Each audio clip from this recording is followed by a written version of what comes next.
Hey everyone, welcome back to Exposed Scandalous Files of the Elite. I'm your host, Jim Chapman, and today I'm going to take you into the shadows of one of the most notorious and misunderstood criminal networks ever to operate in the American South, the Louisiana-based Dixie Mafia. Now, in order to do that, I want you to imagine this.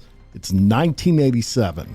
A prominent judge and his wife are gunned down in their quiet Biloxi home. The killings aren't random, they're ordered from a prison cell hundreds of miles away in Louisiana. A man serving life at Louisiana State Penitentiary in Angola. He isn't just surviving behind bars, he's thriving, running an extortion empire, pulling strings that reach every courtroom, city hall, and underworld across state lines. Now, this isn't the Italian Cosa Nostra mob with its commissions, made men, and omerta codes. It's something much more raw, more chaotic, you might say, sloppy, but in many ways even more dangerous because this organization didn't play by anyone's rules but its own.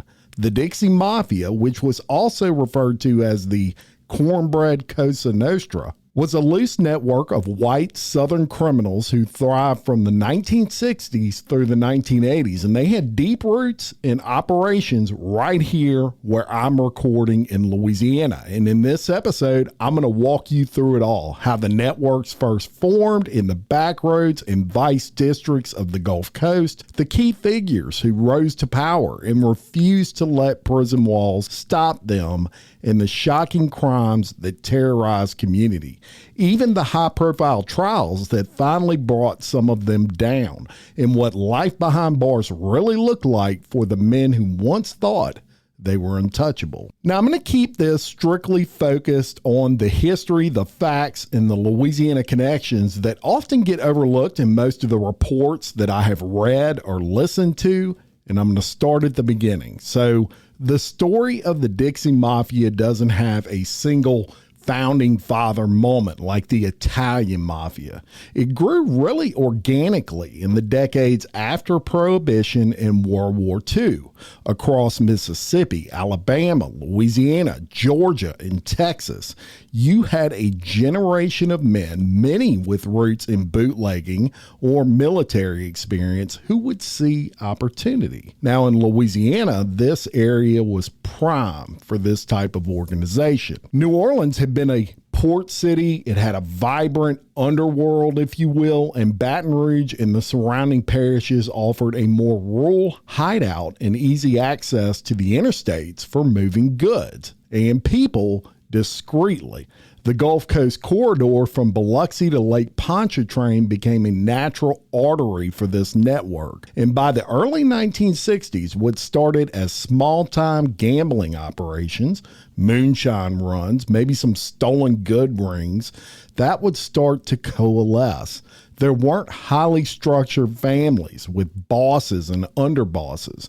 Think of it more like a loose group of thugs who would share protection, muscle, and connections. And they were a very bold group. They would commit many crimes in plain sight. And what fueled it? Well, several things. First, this was post-war, and the economy in the South, it wasn't good. You had illegal gambling, you had prostitution, bootlegging, filling the gaps left by dry parishes and restrictive laws. And second, there was a deep-seated distrust of federal authority in many circles. And that was a mindset that framed criminal enterprise as a form of resistance against that. And third, and maybe most importantly, corruption. Local sheriffs, judges, and politicians could be bought, they could be intimidated, and they could be partnered with. In places like Biloxi's Strip and parts of Louisiana's more rural parishes, the line between a lawman and an outlaw would often blur. Now, by the early 1970s, the network had grown and spread further out. Drug trafficking, especially marijuana and cocaine, would come through the Gulf ports, and that would become a big business. The Dixie Mafia would pull a page from the Italians' playbook, and they would start extorting businesses. Arson would be used to settle scores with rivals or collect insurance. And murder for hire emerged as a service for those who needed problems to just kind of, disappear. Louisiana would play a central role not only as a territory, but as a hub. New Orleans would provide the connections needed to have access to bigger players, and rural areas would offer places to lay low. And then there was Angola, Louisiana State Penitentiary. Now, what should have been the end of the road for many of these guys became just another headquarters. And we'll go deeper into that later, but it's worth noting early on, the men who ended up there didn't always see prison as a finish line. Some saw it as a cost of doing business, and they kept right on doing it behind bars. Now, before we move into the key players who define this area, I want to set one thing straight. The Dixie Mafia wasn't a single monolithic organization. That's why many who covered it found it so hard to unpack.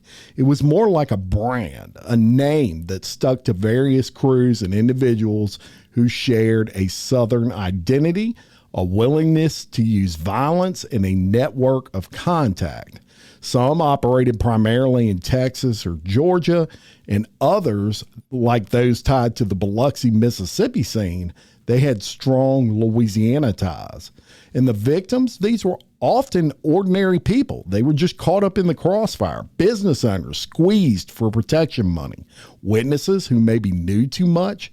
Or sometimes you'd have rivals who would just get in the way. The human cost was real, and it's important to keep that in mind as we go along.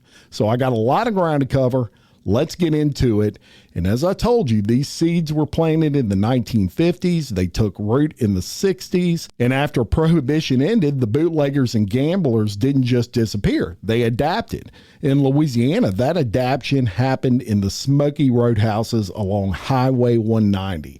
And then very rural parishes like Livingston Parish, the parish I'm recording out of right now, neighboring Tangipahoa Parish, and New Orleans. And this is not a organization with a godfather at the top. It's just a web of independent operators who knew each other and enforced their own brand of street justice. Now, investigators and researchers, they often trace Dixie Mafia's early momentum to Biloxi, Mississippi. And at this time in history, Biloxi, y'all, is not what it is today. Today, it's dominated by beautiful casinos like Beau Rivage and the Hard Rock Casino and many others. But back then, downtown Biloxi was simply known as the Strip.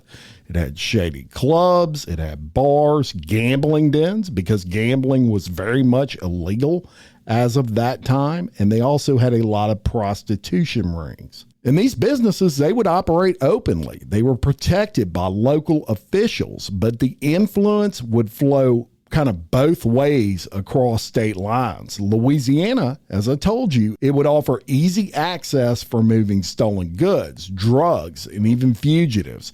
And that quick access to Interstate 10 and Lake Pontchartrain, it would make the logistics of all this really easy. Rural communities, they will provide the safe houses and the methods to stay low. Now, all of this would create an environment where the crews of the Dixie Mafia could thrive. And we're going to go to February 18th of 1969. It's just before Mardi Gras season. And about 50 carnival workers, families who had traveled the circuit, they run games, they run rides, fortune-telling booths, all the things. They had set up camp near Covington, Louisiana, which is in St. Tammany Parish, near the shores of Lake Pontchartrain, which, let me digress quickly. I want to tell you about Lake Pontchartrain. This ain't a lake in the middle of the neighborhood, y'all.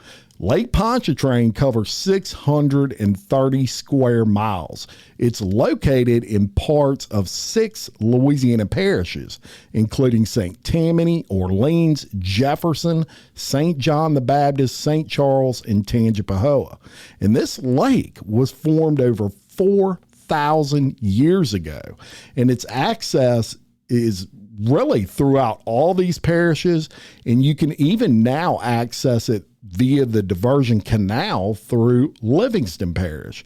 So you can literally take a boat from my parish in Livingston and go all the way to New Orleans without ever having to get off the boat. But back to it, in 1969, these carnival workers, they had gone into New Orleans for an evening, right? They're going to go party.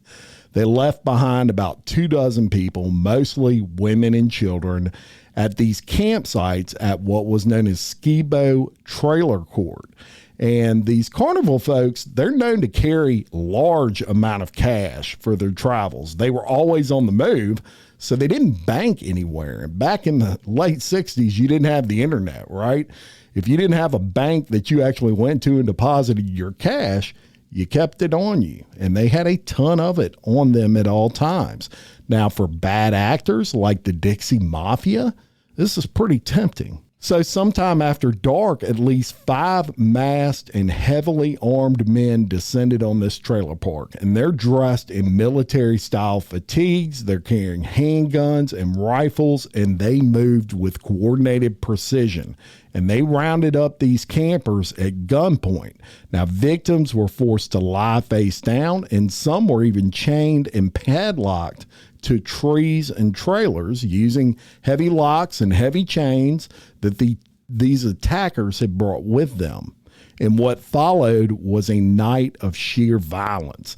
The gunmen systematically broke into at least 10 trailers, ransacked them for valuables, and they would collect roughly $12,000 in cash and jewelry. Now, this is a huge amount of money in 1969 money. And as large as that was, some speculate the victims may have lied about the total that got stolen from them to avoid tax issues on the earnings, meaning the real take could have been much higher than that $12,000. So the violence escalated when the attackers zeroed in on a lady by the name of Margie George. Now, Margie George was a 44-year-old fortune teller, often referred to as the Gypsy Queen. And these attackers were convinced she was hiding a safe with even more money. So the man demanded this combination to this safe, and Margie George, she refused to give them that combination. So in an act of sheer brutality, one of the attackers, he takes a hatchet and he literally split her skull wide open, and she died on the scene. And the sheer savagery of that murder, hacking a woman to death in front of terrified witnesses, many of these children, that shocked even the most hardened investigators investigating this case. Then a month later, Gary McDaniel, a known associate with ties to the Dixie Mafia, he suddenly gets found dead. Now, his killing was widely believed to be connected to the carnival workers incident, with many speculating it was retaliation tied to the overt, violent nature of this crime, and possibly that the carnival workers somehow figured out this guy was involved and got to him before the police did. So after this incident, obviously it would become a major deal in the papers of the time, and that didn't do anything but help the Dixie Mafia, because what is that? That's notoriety. People who are bad actors, they want to be involved with people that are getting, let's say, words in the press about their horrible attacks. So by the early 1970s, that network had kind of professionalized in its own rough way, and drug trafficking would become a major revenue stream. Marijuana, big deal. It would come through those Gulf ports from South America, and they would use both land and water to transport that through Lake Pontchartrain, as well as transport that down I-10. Cocaine would follow later, and gambling operations would expand from backroom poker games to full-scale illegal casinos in some parishes. Prostitution rings, they would also operate out of motels and clubs that doubled as meeting spots for the Dixie Mafia. And it was Louisiana's unique geography that would play a huge role. You got to remember, we got a lot of swamps here, and we got a lot of bayous here, and that provides perfect hiding spots for stolen cars, weapons, and even bodies. New Orleans' established connections would help as well. They would kind of work with the Italian Mafia, which had a presence in New Orleans when needed. And they would give the Dixie crews additional muscle and access. And in Baton Rouge and surrounding areas, protection rackets would target bars, restaurants, and construction businesses, either pay up or face broken windows, fires, or worse. Now, what made these early formations so effective was the lack of rules. Unlike the Italian mobs, the Dixie Mafia in Louisiana, they could partner with someone in, say, Mississippi for a big score, and then they could go solo on smaller jobs. Loyalty was based on money and mutual benefit rather than a blood oath like you would take in the New York Mafia. Betray that trust, however, and the consequences would be swift and they would be violent. After spending hours diving into these crazy cases, the last thing I want is to lie there staring at the ceiling because the sheets feel rough or I'm sweating all night. That's just a few of the reasons I love Cozy Earth. They make the softest, most luxurious bamboo bedding and loungewear I have ever owned. Their sheets are temperature regulating, ultra breathable, and actually get softer with every wash. The pajama sets and robes make me feel like I am in total vacation mode while still at home. I love Cozy Earth so much, in fact, that I worked out a deal with them. Right now, as a special offer for my listeners, you can unlock an exclusive 30% discount on anything you buy using the code EXPOSED at checkout when you visit CozyEarth.com. And here's the peace of mind. Their bedding is backed by a 100-night sleep trial and a 10-year warranty, so you can try it completely risk-free. Stop settling for restless nights. Head to CozyEarth.com, use my code EXPOSED at checkout, and treat yourself to the best sleep you've had in years. Your bed will thank you. That's CozyEarth.com and use the code EXPOSED at checkout for 30% off. Corruption was the glue that would hold the Dixie Mafia together, however. And if you live in the Deep South like I do, it is pretty well known that in several Louisiana parishes and Mississippi coastal counties, sheriffs and deputies were on the take. Some actively would participate, others would just kind of look the other way. This allowed open vice districts, if you will, to flourish. In Biloxi, figures like Sheriff Leroy Hobbs would become symbols of this entire era. There were a lot of men who allegedly would use their badge to hide what they were really doing until heat from the feds would finally force change. Now in Louisiana, most early participants in the Dixie Mafia did it for the reasons you would think: money. Most of these guys came from working class families. They were hit hard by shifts in agriculture, oil booms and bust, and limited opportunity. And the Dixie Mafia would offer fast money, respect on the streets, and a sense of power. You also had veterans returning from Korea and Vietnam, and sometimes they brought combat skills and really a hardened worldview that would translate well when involved in the criminal underworld. So I'm going to digress again, and we're going to revert back to 1967 before we really get into the heart of this. And I'm going to tell you a pretty shocking story that, although not related to the Louisiana faction of the Dixie Mafia, it does relate to a prominent figure during that time that you've definitely heard of, and his name is Martin Luther King. So according to accounts detailed by FBI informants, the White Knights of the Ku Klux Klan of Mississippi, they were led by Samuel Bowers. They had long wanted to kill Dr. Martin Luther King. And after an earlier 1964 contract failed to materialize, they turned to criminal networks that they had worked with for weapons and for bombing. And in the spring of 1967, while at a federal penitentiary in Leavenworth, Kansas, inmate Leroy McMahon approached a fellow prisoner, Thomas Neeson, about a lucrative contract. What was the offer? A share of $100,000 to assassinate Martin Luther King. This money originated from the KKK, and the Dixie Mafia was offered the contract. Now, while this specific 1967 contract did not result in an attempt on Dr. King's life at that time, it really paints a picture of how this network was quickly gaining respect from other more high-profile organizations in the criminal underworld. So by the 1970s, the Dixie Mafia had matured, and what started as scattered crews would evolve into something that could coordinate multi-state operations. You had bank robberies, armored car heists, and large-scale drug shipments that would become common with these guys. Contract killings would emerge as a service industry within this network, and they were just running rampant at this time. And this was the type of thing that really caused concern with not only police, but with your everyday citizen. Now, one pattern that repeated across Louisiana was the willingness to target citizens, business owners who refused what they call protection payments, witnesses preparing to testify. No one was off limits to the Dixie Mafia.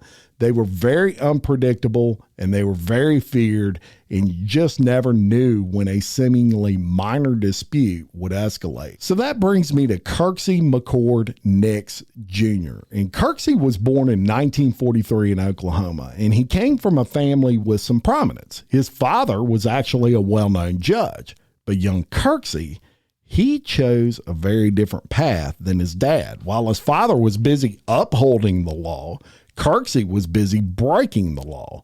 By the late 1960s and early 1970s, he had become deeply embedded in the Dixie Mafia. And in 1972, he gets convicted for the murder of Frank Corso in Louisiana.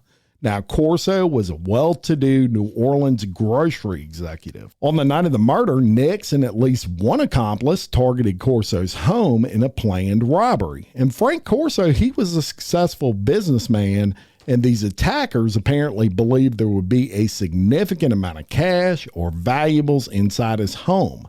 During the home invasion, Corso was shot and killed. The brutality and the calculated nature of that crime would absolutely shock the New Orleans area. Prosecutors would present evidence that Nix was directly involved in the planning and execution of the break-in. Witnesses, physical evidence, and circumstantial evidence would tie him to the scene and the motive of quick money. Now, this is in an era when home invasions were becoming a tactic for Dixie Mafia affiliated crews. So Nix was convicted of murder, and he gets sent to life without parole in Louisiana State Penitentiary in Angola, which for most men, a life sentence inside LSP in Angola would mean fading into obscurity. But Nix treated it as a new headquarters. Now, Kirksey Nix's conviction would mark a turning point for the Dixie Mafia. While it removed Nix from the streets, it would elevate his status within the Dixie Mafia. He had proven willing to kill during a bank robbery, and that reputation would follow him inside the wall. From Angola, he would start cultivating relationships and schemes that would define the next phase of his criminal career. So Nix didn't just survive in prison, he thrived. He would get loyalists both inside and outside of prison. He would run schemes, coordinate criminal operations, and maintain influence over those operations on the street. His ability to operate from inside of one of America's toughest prisons would earn him legendary and feared status. And Nix, he was a master manipulator. He understood psychology, he understood leverage, and he understood the power of fear. And associates on the outside, they would handle the logistics while he called the shots on the inside. Whether it was visits to him in prison, messages that would get smuggled outside the prison, monitored phone calls, whatever. And he always kept money flowing for the Dixie Mafia. And that brings me to Mike Gillich Jr. Now, Mike was born in 1930 in Biloxi, Mississippi. He was born to a working class family who relied on Gulf shrimping and fishing for income. And in 1951, he gets married. He eventually has 3 kids, and it was in the 1960s that he goes into business for himself. He built and managed a network of motels, nightclubs, gambling operations, and strip clubs on Biloxi's Strip, with 2 in particular, one called the Golden Nugget and another called the Dream Room, becoming very prominent and successful spots in that area. And it was during the 1970s that Gillich emerged as the de facto kingpin. As a matter of fact, people would call him the godfather of Biloxi. So it was Nick and Gillich that came up with a way, even with Nix being in Louisiana State Penitentiary, to scam their way into a massive amount of money. And that scam would forever be known as the Lonely Hearts Scam. So by the mid-1980s, Kirksey Nix Jr. had already been serving life in Angola for the murder of a New Orleans grocer, Frank Corso, as I told you about. And Nix had tons of influence by this time on the inside. Corrupt guards on the payroll, fellow inmates as foot soldiers, and he had that massive network on the outside that actually included lawyers, girlfriends, and operators like Mike Gillich Jr. So Nix's big scam idea?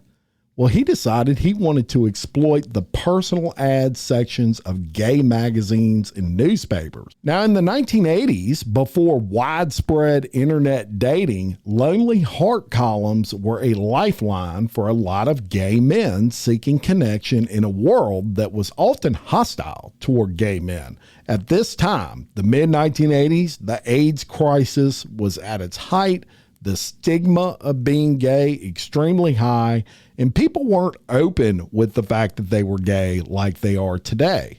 Nix and his crew, they saw dollar signs and opportunity in this. So the scam all started with access. Angola wasn't exactly wired for business calls. Inmate had limited or no phone privileges for personal use, but Nix had money and he had connections. He and his associates, they would pay off guards, they would get favors for this, and he would get unsupervised access to prison telephones. Reports say Nix was making at least 80 calls a day at the height of his operation. And they would target publications like The Advocate. No, not the Baton Rouge newspaper, but a leading national gay magazine at that time, along with other outlets that ran personal ads. And these ads were worded carefully to sound sincere and appealing. Here's an example of an actual ad from a Lonely Hearts scam. Quote, handsome fit inmate, early 30s, seeking mature, stable men for friendship and possibly life together upon release. It's lonely in here. Write me at P.O. Box, and it would put the P.O. Box number, and that was to a Biloxi address. And sometimes they would really lean into the prison angle. Another actual ad would read, quote, reformed bad boy looking for a second chance with the right guy. And other times it would be more flirtatious, like, quote, summer fun and more. Let's connect. And the return address was never the prison. It was a P.O. Box, always in Biloxi, Mississippi. Why? Because that territory was covered by Gillich's faction of the Dixie Mafia, and he provided the entire logistical backbone. His clubs, his motels, and the associates made sure the mail was picked up, responses were handled, and money flowed smoothly without raising red flags locally. Now, once a man responded to the ad, and many did, the real work began. The scammers would reply with personalized letters, and these weren't generic form letters. They were tailored to build a relationship. The respondent, an inmate they were paying, or someone on the outside, would share personal details, childhood stories, dreams for the future, complaints about prison food, loneliness of confinement, all the things. And it was just bullshit designed to play on the sympathy for being gay in prison. Angola is and was a notoriously tough place for gay people, and the letters would describe this in detail, and they were trying to manipulate these gay men into feeling sorry for them play on their emotions and start sending them money. And then came the visuals. Sexually suggestive photographs were enclosed with the mailings, and these in reality were never of an actual inmate. Instead, they were muscular models, anonymous men who fit the fantasy procured by these letters, and the combination would be extremely effective. Heartfelt words plus provocative images would hit both the heart and the sexual appetite. And as that correspondence continued over weeks or months, what happens? Well, trust builds. The inmate would express deepening feelings. Quote, "You're the one I've been waiting for. I can't wait to hold you when I get out." Victims would pour their hearts out in return, sharing personal details that could later be used against them. And it's at this point that the con turned criminal. Once that victim was emotionally invested, that's when the money started, always framed as temporary hurdles to their happily ever after. Common pitches would include legal fines or fees that had to be paid for before parole, or they needed commissary, or they needed bribes for better treatment on the inside. They would say they needed travel money so the inmate could come straight to the victim upon their release. They would say they need moving expenses for setting up that new life together, or they needed medical bill money, all these things. And the amounts would vary. They'd get $500 here, $1,000 there, sometimes more. Payments at that time were directed via Western Union, money orders, or checks to a controlled address. And Nix, he had a girlfriend on the outside. She was a local, pretty blonde from Biloxi, and her name was Lorraine Sharp. She was also listed as a paralegal, but she carried no such license. But she did work at a powerful law firm in Biloxi called the Halat and Sherry Law Firm. And she would play an extremely critical role in this story. She would collect the mail from the P.O. boxes. She would handle deposits into the firm's trust account for this scam, and she would coordinate with Gillich's crew. Now, some victims were hit with a secondary extortion. After sending that money, they might receive a threat. Quote, "If you don't send more, I'll tell everyone about us." And again, y'all, this is the 1980s. For closeted men, that fear was powerful. Police reports from that era would show some victims did come forward, but they would be dismissed because of the nature of the ads. I mean, you go in there and you say, "I've been giving an inmate money and I'm a gay guy," and the police likely are not going to feel too sorry for you. So this scam ran strong for at least 4 years through 1989, and Nix and his crew targeted men nationwide. It's estimated the scam produced over $500,000 serious cash in the 1980s, hundreds of victims. Now, many sent small amounts and then they would stop, and others were milked for thousands over months. The operation was sophisticated enough to have multiple personas running simultaneously, different fake identities with different P.O. boxes, all in Biloxi. And inside Angola, Nix was not alone. Fellow Dixie Mafia inmates and associates like Bobby Joe Fabian, they would help write letters, make calls, and manage logistics. And the prison environment itself would become an asset. The isolation would make that fantasy stronger, and the corruption allowed the phones and contraband to flow. Now, what really made the scam ultra successful was who these gay men were on the outside. Many were closeted professionals, teachers, businessmen, government workers who, if this shit got out, they would be ruined professionally. So most of them would just cut their losses and they would never report this to anybody. Now, let me tell you about the owners of that law firm that was collecting these checks that Lorraine worked at. There was a lawyer by the name of Pete Halat, and there was also his partner, which was a prominent judge in Biloxi by the name of Vincent Sherry.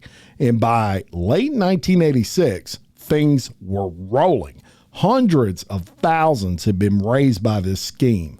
Then, disaster. Nix, he would discover that a large chunk of this money, reportedly over $100,000, was missing through reports from Gillich. So he got paranoid. who stole my money? So the long and short of this is Pete Halat knew about everything and was deeply involved. But that law partner and Judge Vincent Sherry, he had zero idea of anything about this scheme that was going on. And when Nix started asking questions in a ploy to save his ass, Pete, the lawyer, he blamed all the missing money on Vincent Sherry, the judge, stealing it. And because Pete had conveniently kept Vincent Sherry's name on bank accounts and safety deposit boxes associated with the missing funds, that lie, it appeared credible. So believing Sherry had stolen from them, the Dixie Mafia ordered a hit on a judge in Biloxi. So let me review where we're at during this point of the story, because I've given you a lot of names. You have Kirksey Nix. He's inside LSP in Angola, and he's running things on the inside. You have Mike Gillich Jr., and he's running things for the Dixie Mafia on the outside. Then you have Nix's girlfriend and the fake paralegal, Lorraine Sharp. She's helping Nix on the outside with collecting the money. You have lawyer Pete Halat, and he's on the outside laundering that money. And you have law partner and judge Vincent Sherry caught in the middle, not knowing a damn thing. And at this point, a hit has been put out for his death by the Dixie Mafia, over $100,000 they believed that he stole. So this hit gets put out, and the price tag for that double murder was reportedly around $20,000. And Nix coordinates with his trusted lieutenant on the outside, Mike Gillich, who was tasked with arranging the actual killing. And on the evening of Monday, September 14th, 1987, a guy by the name of Thomas Leslie Holcomb, who was a hitman from Texas, he enters the Sherry home in Biloxi. Now, Vincent Sherry, he was in the den or the living area, and he gets shot at close range, reportedly just 2 feet away, with a .22 caliber pistol with a suppressor on it. Margaret Sherry, his wife, was in the bedroom, probably undressing for the evening, maybe preparing for bed. And we know this because she only had one earring in her hand and the other was still in her ear. She was pulling her earrings out at this point. She was shot 4 times point blank in the head. And you have to wonder, why kill them both? And this is multifaceted. First, it speaks to a major difference between the Italian Mafia and the Dixie Mafia. The Italian Mafia had a lot of rules, and one of those was you don't mess with family when it comes to hits. Now, this is something they would absolutely never do. They would have waited till the guy was alone and no other family members were around or involved. It was a code that the Italian Mafia lived by. But that wasn't like the Dixie Mafia. Remember, they had no rules. But there was also another piece to that. Margaret Sherry was going to run for mayor of Biloxi. And in this time in history was when those giant casinos that you see now, they were seeking approval from the state of Mississippi and also the city of Biloxi to be built. And she would have played a big role in that had she been mayor. And it was no secret that she was actually campaigning against the casinos coming to Biloxi, Mississippi. So some theorize it was kind of like a bonus for the Dixie Mafia because, of course, they wanted the gambling casinos to themselves. They had illicit gambling there. They didn't want legal gambling because it meant less money for them. So that's possibly the reason why both people were killed. Now, these murders occur, and believe it or not, the Sherrys are not discovered for 2 days when Judge Vincent Sherry did not show up for court. His employees call his law firm, and who answers the phone? But none other than Pete Halat. Well, I already told you that Pete was deeply involved with the Dixie Mafia and that he was aware of this hit being put out. As a matter of fact, it was his bullshit story that caused the hit. But of course, he plays dumb on the phone. He acts surprised that the judge did not show up for court. And he does something that, looking back on this now, seems pretty obvious and would have been kind of out of character. And that is, he takes a junior lawyer with him to go check on the Sherrys. Now, the reason he did this was so he would have a witness that they were dead when he got there. But he didn't tell the guy that, of course. He just said, hey, man, I want you to ride with me because the judge didn't show up for court. So they arrive, and Pete, he is insistent on this junior lawyer going and knocking on the door of the house. And he says, you could do that, and I'm going to go talk to the neighbors and see if they've seen anything.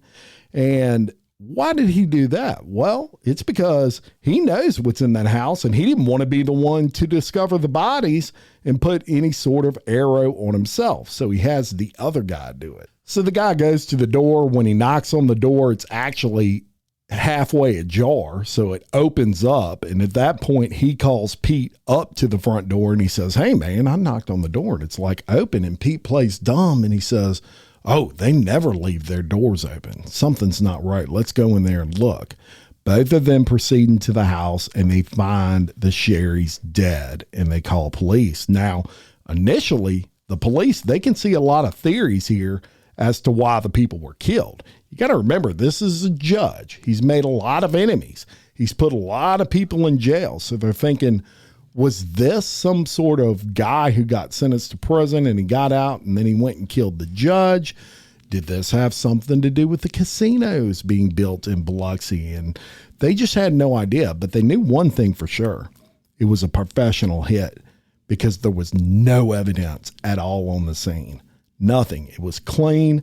And they also knew it wasn't a robbery because nothing was taken. And these people had money and they had a lot of valuables in that house. None of it was touched. So local law enforcement, they worked the case, but the progress is slow. Biloxi had a history of corruption and ties to the Dixie Mafia underworld, and some officers and officials were compromised or they were intimidated, and leads would dry up. For nearly 2 years, those murders remained unsolved, and the community lived with the fear that the killers were still out there. There was just nothing there, y'all. No evidence, nothing other than a broken silencer and a weapon that the police found much later on. But behind the scenes, the FBI was aware because they had been working the Lonely Heart scam, and they were monitoring Kirksey Nix and his calls in and out of Louisiana State Penitentiary in Angola. And in 1989, they opened up a formal investigation and they would get some breakthroughs. They would get phone records, which would show massive numbers of calls between Angola and Biloxi, over 300 in some periods. And that would link Nix, Sharp, Gillich, and that law firm. They would also find money trails via Western Union from the gay guys that would send the money, right? They would also get victim statements from targets. These gay guys would come forward in some cases and they would give statements of what was going on.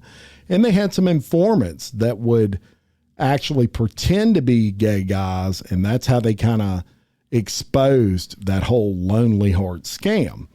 So in 1991, a major federal trial targeted Kirksey Nix, Mike Gillich, Cherie Lorraine Sharp, and others, and the charges would center around wire fraud, conspiracy, and travel in the aid of murder for hire related to those Sherry killings. And Nix, Gillich, and Sharp, they get convicted in this trial on key counts. Sentences would include additional time for Nix because he was already serving life in prison. Mike Gillich would get 20 years because he cooperated in these cases, and Sharp would also get prison time. However, this trial did not fully resolve the murder conspiracy regarding Pete Halat. They didn't have a whole lot of evidence on old lawyer Pete. So in 1991, when all these people were convicted, it was really just a partial victory. Yes, they disrupted the scam and they put key players behind bars, but the full story of the Sherry murders required more. And the turning point would come when Mike Gillich, facing another sentence, decided to cooperate more fully. and this is in 1994. His testimony would implicate Pete Halat, who incidentally became the mayor of Biloxi, and I'll tell you about that in a minute. It's going to blow your mind. But he would also state in open court the role of Thomas Holcomb as the shooter. This new information leads to a 1996 indictment with dozens of counts against Nix, Halat, Holcomb, Sharp, and others. Charges included RICO charges, murder for hire, and a slew of other shit. And these trials would unfold in 1997 in Hattiesburg, Mississippi, and draw huge media attention. Now, as far as the prosecution's case, Mike Gillich would serve as the star witness. He would describe how lawyer Pete had stole that scam money and blamed it on Judge Sherry and participated in planning that hit. He also outlined the $20,000 contract and also outlined how the gun was transported to the trigger man. They also had financial records to back that up. Of course, they have witnesses and ballistics and all the things. And as far as the defense, lawyer Pete, he challenged the credibility of informants, because you got to think about it. These are all crooks saying that you did something wrong. So you're going to challenge that. But in the end, everybody gets convicted again, but this time on conspiracy of murder. So it's worth pausing for a second, because I want to work back to that mayor stint for lawyer Pete. So while the investigation for the Sherry murders was unfolding in the background, one of those central figures, Pete Halat, he was elected and served as mayor of Biloxi. He was elected in 1989, which is 2 years after the murder of his former law partner, Vincent Sherry and Margaret Sherry. And he took office at the time when the city was still kind of reeling from those double murders. Can you imagine that? And during his term, he positioned himself as a reformer and community leader. He focused on economic development and tourism and cleaning up the city's image, and was involved in efforts to revitalize the downtown area of Biloxi. The FBI investigation into the Sherry murders and the Lonely Heart scam was actively progressing during this period, and he reportedly was managing aspects of Nix affairs on the outside. So obviously his political career, it would end after one term. He didn't seek or win re-election in 1993. And of course, just a little while later, he gets indicted and convicted of conspiracy involving all of that shit with the Sherry murders. So what happened to these folks? Well, Kirksey Nix, believe it or not, he's still alive. He's 83 years old, but he's no longer in Angola. He is now at the Federal Correction Institution in El Reno, which is a medium security federal prison in Oklahoma. Thomas Leslie Holcomb, the trigger man, he died in prison in 2005. Pete Halat, he's still alive and a free man. He was actually released in 2012. He's 83 years old, and following his release, he spent time working as a church handyman in Hattiesburg, Mississippi, before returning to private life with his family. And to this day, he maintains his innocence, publicly claiming he had no knowledge or involvement in the plot to kill his law partner. How about Lorraine Sharp, the former girlfriend of Dixie Mafia leader Kirksey Nix Jr.? Well, she's been out of prison for 20 years, and she lives a quiet, private life in Florida. She's 71 years old and has never done an interview, never, since her release. Mike Gillich Jr., the mafia kingpin for the Dixie Mafia, he passed away from cancer on April 28, 2012. At the age of 82, he only served 9 years in prison due to his willingness to cooperate with the feds. And another interesting thing about his family, and proof that the apple doesn't fall far from the tree, his son, Mike Gillich III, in November of 2022, was investigated after police were notified by a New Orleans hospital that a 12-year-old girl disclosed sexual abuse by a family member. Forensic interviews revealed that Gillich III had been sexually abusing this young girl for 5 years, beginning when she was 7 years old. Gillich III was the boyfriend of the child's mother, and the abuse primarily occurred when the child would visit and the mother was away at work. So following a 3-day trial in Harrison County, Mississippi, a jury deliberated for 3.5 hours before finding him guilty, and he was sentenced to 15 years in prison with 3 years suspended. He is still incarcerated today. And today, that old strip in Biloxi is transformed. Illegal gambling dens have given way to regulated casinos that bring tourism and major economic activity.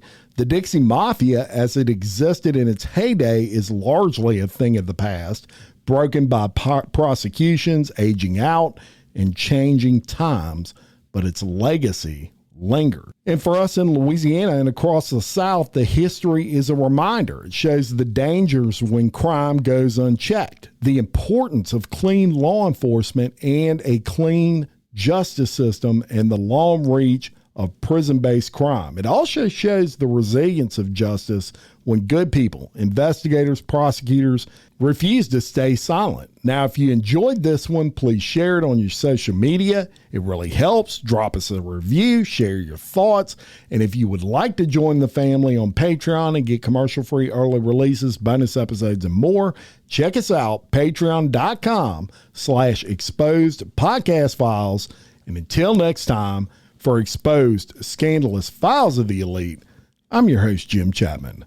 Much love.